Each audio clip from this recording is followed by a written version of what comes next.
ஸ்ரீ ரமண மகரிஷி பக்திஞான இயக்கத்தின் ஆன்மீக அன்பர்களுக்கு எங்களுடைய பணிவான இனிய காலை வணக்கம். இன்று ஜனவரி 8ஆம் நாள் புதன்கிழமை.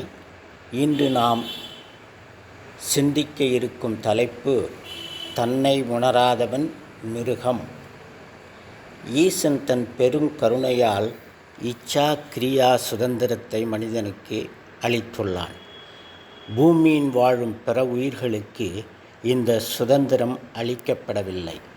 தேவாதி தேவர்களும் அசுரர்களும் இந்த சுதந்திரம் இல்லை. இந்த சுதந்திரம்தான் மனிதனை பிறவிப்பிணியிலிருந்து விடுதலையடைய உதவும் அஸ்திரங்கள். தேவாதி தேவர்கள் கூட விடுதலையடைய மனித பிறவி எடுக்க வேண்டும் என்று கூறுகிறார்கள். ஆனால் மனிதன் தன் சுதந்திரத்தை தவறாக பயன்படுத்தி கட்டுப்பாடில்லாமல் மிருகங்கள் போல் வாழ்கின்றான். மிருகங்களுக்கு கூட சில கட்டுப்பாடுகள் உள்ளன. அவைகள் பசித்தால் மட்டுமே பிற விலங்குகளை வேட்டையாடி உண்ணும். மிருகங்கள் இனப்பெருக்க காலங்கள் உண்டு. அந்த காலங்களில் மட்டுமே ஜோடிகள் இணைந்து இனப்பெருக்கம் செய்யும். மனிதன் எந்த அடிப்படை கட்டுப்பாடுகளையும் பின்பற்றுவதில்லை. அவனுக்கு எந்த ஆகார கட்டுப்பாடும் இல்லை. எப்பொழுதும் எல்லாவற்றையும் சாப்பிட்டு தன் ஆரோக்கியத்தை கெடுத்து கொள்கிறான். இனப்பெருக்கத்திலும் எந்த நியமங்களையும் கடைபிடிப்பதில்லை.